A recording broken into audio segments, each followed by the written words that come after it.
Hello and welcome back to the Sports Brief Podcast for episode 42. Yeah, I know it's been a little while. Been busy. That's how life goes. Cards on the table. Tristan couldn't join me tonight. Just how it goes. He's busy. He's painting. So we're just going to let him do his thing for tonight. Next week, though, we do have Mr.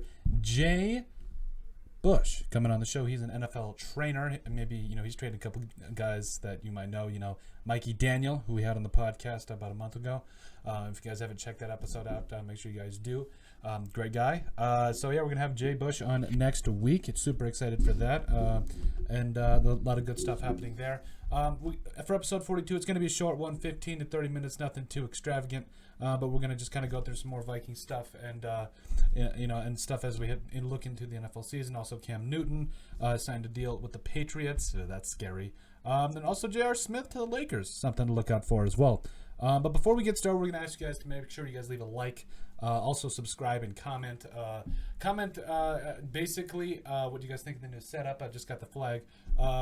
Probably a lot of people would have spent $16 on something else. Probably a little bit more better. Say maybe some stocks or food or something else that could help out their family. Not me. Being a diehard Vikings fan, sometimes you got to go a little wild and do something that is almost unprecedented. Anyway, so the first thing actually we're going to talk about tonight is one player on each side of the football for the Minnesota Vikings that has to step up this year. Now, of course, this is all assuming that the season, in fact, goes on. Some days it looks good, some days it doesn't look so good. So we'll just see how this whole thing plays out. But for now, we're assuming that the season goes on, and there's nothing to worry about. We're also going to assume, to start this off, that Dalvin Cook is going to be back. Dalvin Cook, I know he's on a contract holdout. A lot of people are questioning what's going on. Will he, in fact, get his contract? I think he will, and I think he should. Now, Christian McCaffrey money, probably not, but I do think that he will get his shot and his money coming up soon. But first, this first scenario is if Dalvin Cook does not hold out. The player on the offensive side of the football for me that really has to step up. There's actually a couple here. I'm going to start with Justin Jefferson. Now, the Vikings obviously traded away Stephon Diggs. A lot of different things were going on with Stephon Diggs and Kirk Cousins, and especially after Kirk Cousins, the way he kind of didn't ball out against the Chicago Bears in Week 4 of last year. I know it was rough, really rough to watch. That was one of the only games I legitimately stopped watching and then just took a walk. It's bad when you literally have to leave the TV and just go for a walk to escape how bad it is with your team. That's how bad it was for me. So I remember the game all too well. And then ever since then, Kirk went on to have a pretty good season, made the Pro Bowl, and did his thing. So now we're going to kind of go on and we're going to talk about, Justin Jefferson, now that Stephon Diggs is out of the picture, a little diva, understood it. He wanted to get out of there. That's what it is, what it is. Justin Jefferson, the guy, the first-round draft pick out of LSU. Man, this kid, he's truly impressive. I'm really excited to see what Jefferson can do, what he brings to the table, especially for a Vikings offense that's probably going to be missing a deep threat. Now, Jefferson, he's got good speed. He runs routes pretty well. He's really good. He has a really good contested catch ratio. And I'm really excited to see what he does. I do think that he's going to have to play the majority of his snaps in the slot. He's not going to be able to be on the outside. I think Adam Thielen is going to be the man that has to man the outside, because Adam Thielen, that's what he's been doing. That's what he's done.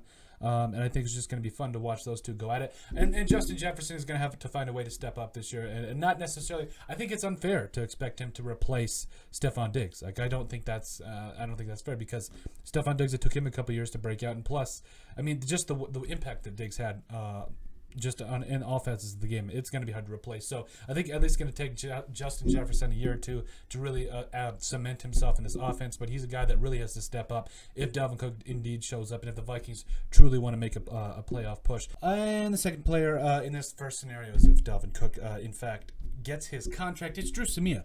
He's penciled in as the starter at right guard for the Vikings. And I do think that replacing Josh Klein is going to be a tall order. Josh Klein, not an all-pro, but a guy that had a lot of impact. And when he was healthy, he was actually a very good and effective guard for the Vikings. But Drew Samia, loved him ever since he was coming out of Oklahoma. Boomer Sooners, baby. And he just, honestly, you look up at him on tape, he's very impressive. He's physical. From the very first snap to the last, he's going to give you everything he's got. He's actually got some decent athleticism. He's an athletic guy. And he goes out there, he just plays balls to the wall every single snap. That's what you want from a right guard, a guard that he's looking for contact every single play. That's exactly what you want. So I think Drew Samia is a guy that is really going to come out for or needs to show up for the Vikings, especially on the offensive side of the football. And then also, if Dalvin Cook does not come back, in fact, because of contract negotiations, whatever, hold out, doesn't matter. Alexander Mattison, this guy, I honestly, 460 yards last year, only had 100 touches, only one rushing touchdown. But, I mean, everybody knew Dalvin Cook was going to get the ball 95% of the time. But when Alexander Mattison did get his opportunity, he absolutely balled out. I'm really excited to see what Mattison does this year. And I was talking about it with Tristan about it before. He runs a lot like Dalvin Cook. He's not as explosive as Cook. However, he does have a lot of the same traits as he does. He's a tough runner, keeps his feet moving, and just tries to fight for every single yard now. And I'm really excited to see. I do think he will, if Dalvin does in fact hold out, I think he will be ready to step up, and I expect him to step up, but he has to step up especially. That's a lot of stepping up. That he has to step up if the Vikings want to make the playoffs this year, and if Dalvin Cook does not sign his contract extension. Let me know what you guys think about my players that really need to step up this year on offense. Now for defense, it's a little different. I think that the secondary is depleted. I mean, anytime you lose a guy like Xavier Rhodes, I mean, he was not even close to his former self. But Trey Waynes, who was actually a pretty good corner. I mean, there's better ones out there, but I mean, it's pretty nice to have a handy dandy corner on there. And then Mackenzie Alexander, who is arguably one of the best slot corners in the entire NFL. That's a big loss. I was kind of flabbergasted when the Vikings. Don't you just love that word? Didn't bring him back. I was kind of one of those things. I don't get it. I thought he was one of the best. It's upsetting. That's all I got to say about it. Now that the Vikings drafted a couple of corners in the 2020 NFL draft, the entire I can't do this in terms of one play. It has to be the entire DB group. Like Cameron Dantzler, Hefe Gladney, Harrison Hand, everybody has got to step up on that DB room and really show why the Vikings spent a couple of early round picks on some of these guys. You know, Gladney, I really like what I see. He's physical, he's fast. Got great instincts, and then in Gladney, he's long, lanky. They said he ran a 4.6 40. I don't know. I think he plays pretty quick. We'll have to see how he actually is when he gets on the football field with Zimmer. But honestly, I think that entire position group needs to step up. Now, obviously, you got the two best safeties in the entire NFL in Harrison Smith and Anthony Harris. So I don't expect that to be necessarily a position of weakness. I hope the Vikings can extend Harris, please, God. Because we'll need him for the next couple of years. Then Harrison Smith's on his way out. We got to cherish this, Vikings fans. We got to cherish Harrison Smith for a little while because he's not going to be around forever. So, but yeah, that's my on offense and defense. Those are my players that are playing, players that have to step up in order for the Vikings to make the playoffs and really show out in 2020. And now we're going to talk about 3 Vikings players that actually have to break out in 2020, not just have to step out. 3 separate players that have to break out for the Vikings to be successful. The first one, it's Irv Smith Jr. This guy, honestly, when he was coming out, I didn't know why the Vikings drafted another tight end, but I can see why after watching him play the way he did in 2019. Played in 16 games, started 7, 36 catches, 311 yards, and 2 touchdowns. Obviously, more of a big play guy than Kyle Rudolph, even though Kyle Rudolph, man, you gotta love those one-hand catches. Like honestly, those are just amazing. And I love Kyle Rudolph, everything he does for the community of Minneapolis and Minnesota. Just a great guy, but Irv Smith Jr. I think is going to have a breakout year. The Vikings need to utilize him, especially if they're going to run more play action stuff, and they need to get him the football because he's a breakout star waiting to happen. And then my next guy, this is kind of this one's a bold one. Now, I know that a lot of people, that this really just rides on Dalvin if he signs his contract or not, so I'm going to just go out on a limb here and say Mike Boone. Mike Boone is going to come out. He's absolutely going to blow up. And this is one of those things where you have such a great running back room. Obviously, Dalvin Cook, Alexander Mattison, Mike Boone. And it's those 3 guys are right there. And it's really tough to really be able to gauge who is going to really get the bulk of the snaps right now because we don't know what's going to happen. But it's obviously, if Dalvin is good to go, it's going to be him. Alexander Mattison is going to get a lion's share of the carries too if Cook doesn't show up. But Mike Boone, honestly, a guy that really showed out last year for me. I was very impressed with what I saw. He only started 2 games last year, one against the Packers where nobody played well. It's not his fault. But he played in all 16 games. He really started to show out on special teams too, so that's something that should be very attractive for the Vikings moving forward.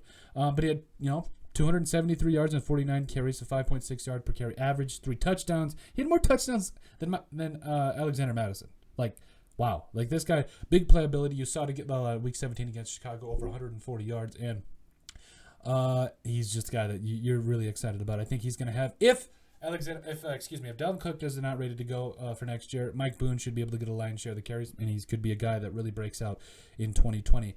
Player number 3, Eric Wilson. This is an easy one for me. This guy, every time I see him, big plays happen. Like on the field, like this guy, whether it's a sack, whether it's a batted down, whatever, he flies around. He's ripped. He's got some of the biggest arms other than Danielle Hunter. I don't know. Danielle Hunter's got the biggest arms. We got to be real with that. He's a stud. But then Eric Wilson, I think he's going to come out this next year, and I think he's going to he's going to be starting, and probably more than at that will position. I still think that he beat out Ben Gideon, and it's a tough thing when you see a guy like Gideon who does all the right things, but when you got a guy like Wilson who just plays lights out, you gotta give him the nod. Just the way he played last year, started 6 games last year, played in 16, 62 tackles, 3 sacks, and a guy that I think a lot of people are excited for. I'm definitely very excited for. I think he just brings a lot. There's a couple plays, especially in the Chicago game, where sometimes you just need to shoot your gap, man. Like I get it, sometimes you want to read a play, but shoot your gap. Point is, Eric Wilson's going to show out next year. I think he's really going to earn a long contract extension for the Vikings. I think this could be the last we see of Ben Gideon, even though he does make a lot of special teams tackles for the Vikings and does a lot of good things for the Vikings behind the scenes. But Eric Wilson's going to come out next year and absolutely ball for Minnesota. Cam Newton. Wow. Tristan called this on one of the previous episodes. I don't know which one. He calls a lot of stuff. It's getting out of hand. Cam Newton. He got signed by the Patriots. I'm extremely excited about this for a couple of reasons. Number one, a lot of people were saying that the Patriots were tanking for Lawrence, and they very well may be. They have a lot of draft ammunition coming up. I understand it. But Cam Newton, if there was a guy that didn't have a job in the NFL and I didn't understand why, it was Cam Newton. This guy was made in the lab, quite frankly. Like this, he is one of the best players. He was an MVP in the NFL a couple of years ago and took the Panthers all the way to the Super Bowl. Let's give the guy a break. It was the Denver Broncos defense who arguably had one of the best defenses of all time. Von Miller was on something else that season. I don't know. But point is, Cam Newton, and to me the question is with Cam Newton and the Patriots, are the Patriots now a playoff team? Now you got to look at Buffalo, who has seen that the defense has always been great. And then obviously Josh Allen, I expect him to take a big step forward. Stephon Diggs is there now. And then also they've David Singletary as well. Their offense is coming together. I think still the Patriots, now that, especially with the signing of Cam Newton, who is a beast, they're a playoff team now. I think that especially with what he brings in terms of throwing the football, running the football. Bill Belichick has a guy that, honestly, I don't think anybody can debate he's a better athlete than Tom Brady. That's very clear. Even though Tom Brady's the GOAT, nobody's disputing that either. But you give a quarterback like this to Bill Belichick, you're going to see a lot of great things from him. I think this team is a 10-win team. And that's probably their ceiling at 10 wins. I know they lost a lot on the defense. Cam Newton can still make up for that. He makes a lot of good decisions. And again, made in a lab, dude can still run, and he's got a really great arm. So. Especially with how great Bill Belichick is on the defensive side of the football. Now, they probably have to get him some more weapons, but, Cam Newton's done more with less. So, this guy, I expect him to really help the Patriots still be competitive. Not like they were with Tom Brady. It was different with Tom Brady. He was just different. And obviously he's going to do great things with the Buccaneers. But Cam Newton now makes the Patriots a playoff team. Jarrett Stidham, I'm sorry, my man. We knew this was coming. We knew a signing like this had to happen, especially if the Patriots wanted to be serious contenders. Now, maybe they'll still, trade away the entire draft class for Lawrence, with Trevor Lawrence. I understand that, again, it would be kind of a storybook ending, especially if you get a guy like Lawrence and as Bill Belichick, who just let one of the best quarterbacks of all time walk. However, this move makes them competitive now, and it doesn't. And the contract is for peanuts. So a win for both sides. Cam Newton gets his chance. Now, the only thing I have to say about Cam Newton, not necessarily a bad thing, maybe a negative, a little bit of a negative, is that everybody knows it's his injury history. Had a couple of shoulder surgeries, and it's been really tough for him to stay healthy. But when he's healthy, he's a man. Like, there is no disputing. When the Vikings back in 2017, when the Vikings played the Panthers, they were coming off pretty hot. They had it going. But Cam Newton put them all to shame. You remember that juke he put on Andrew Sandejo? Ow. I still feel that. I still feel for Mr. Sendejo. All I'm saying is this man, when he's fully healthy, is an absolute dude. And maybe you didn't notice this from before, but back in 2009, I think it was later in the season, the Vikings lost to the Panthers, and they went into the NFC Championship game, lost heartbreakingly to the Saints. Don't want to go into that one. And then back in 2017, the Vikings also lost later in the season to the Panthers and still went to the NFC Championship game. Wasn't necessarily a heartbreaker because it was 38-7, but still kind of a cool factoid there. Anyway, Cam Newton's going to make the Patriots a playoff team, or at least gives them a fighting chance, and I'm extremely excited to see what he does. J.R. Smith to the Lakers for the final thing tonight. Wow. Like, I called it in last week, and I was talking with Tristan. This makes the most sense for the Lakers if they truly want to come out and be competitive. If they really, truly want to win a championship with LeBron and Anthony Davis, I think this is the move they had to make. Now, honestly, could it have gone better in terms of, could there have been a better way to get him? Probably. I don't know. But the point is you have to be happy with this, especially as a Lakers fan. Now, J.R. Smith is an absolute great fit for the Lakers. He's been with LeBron. He can score. He can shoot. He's a great perimeter defender. And Avery Bradley, I know he had to do what was best for his son, and I support that. Absolutely understand it. I honestly, that's a tough decision to make, but I'm glad he made the one, especially for his family, because after all, that's all that matters. But J.R. Smith, I do expect him to have a big impact for the Lakers, and especially as the Lakers try to contend for another NBA title. And honestly, a guy that can shoot. He's streaky. We can't deny that. But he's a guy that can come in. I think he can score in that 12 to 18 range to give the Lakers some quality perimeter defense. And just don't ask him to put the ball back up with 3 seconds left. I know, sore subject. I know, but especially with the way he's played with LeBron, he has experience. He's an NBA champion. And at the end of the day, I think he's a pretty good guy, a good locker room guy that will do a lot for this franchise. And maybe if he stands an extension, that could see the Lakers really balloon up. Now, my only question is with JR is how much of an actual impact he will have in terms of production. Like I said, 12 to 18 points, but that might be a little optimistic. But I do still think at least double digits. He'll average double digits. He'll give the Lakers, especially what is he, a 37% 3-point shooter in his entire career, and also in the playoffs. Like, this guy, he can obviously stroke it when he has to. So I'm excited to see what J.R. Smith does for the Lakers, and it's going to be really fun to see, especially now that the Lakers have another guy that can hopefully take some pressure off LeBron when he's off the floor. So that's all we have for episode 42 this week. Make sure you guys like, subscribe down below, obviously. Also comment on any of the things we talked about tonight. Obviously, with a player from the Vikings on both sides of the football that has to step up. The 3 Minnesota Vikings players that will break out in 2020. And then finally, the final 2 in Cam Newton going to the Patriots and J.R. Smith to the Lakers. And with that, peace out.